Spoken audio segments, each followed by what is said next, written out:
আসসালামু আলাইকুম বন্ধুরা, আজ আমরা জানব এমন একজন মহান নবীর কাহিনী, যিনি ৯৫০ বছর ধরে তার জাতিকে সত্য পথের দিকে আহ্বান করেছিলেন।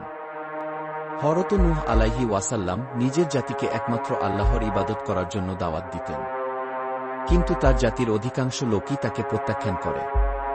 তারা মূর্তি পূজা করত এবং নানা ধরনের পাপাচারে লিপ্ত ছিল।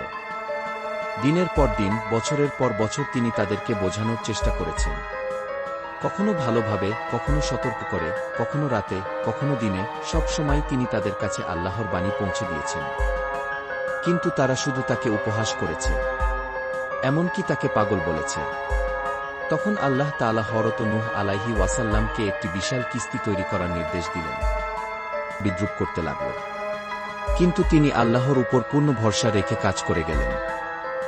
যখন কিস্তি তৈরি শেষ হল, তখন আল্লাহর নির্দেশে প্রত্যেক প্রজাতির জীবজন্তু জোড়ায় জোড়ায় কিস্তিতে উঠল।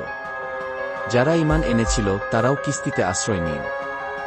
তারপর শুরু হল মহাপ্লাবন। আকাশ থেকে ধারাবর্ষণ এবং পৃথিবী থেকে পানি উৎসারিত হতে লাগল। যারা কিস্তিতে ছিল তারা ছাড়া সবাই ডুবে গেল। এই ঘটনা থেকে আমরা শিখতে পারি যে আল্লাহর আদেশ মেনে চলা কতটা গুরুত্বপূর্ণ। যারা অহংকার করে আল্লাহর নির্দেশ অমান্য করে, তাদের পরিণতি কি হয় তাও আমরা দেখতে পাই। প্রিয় দর্শক, আপনি যদি এই বিষয়বস্তু পছন্দ করে থাকেন, তাহলে অনুগ্রহ করে চ্যানেলটি সাবস্ক্রাইব করুন এবং বেল আইকনে ক্লিক করুন। আল্লাহ হাফেজ।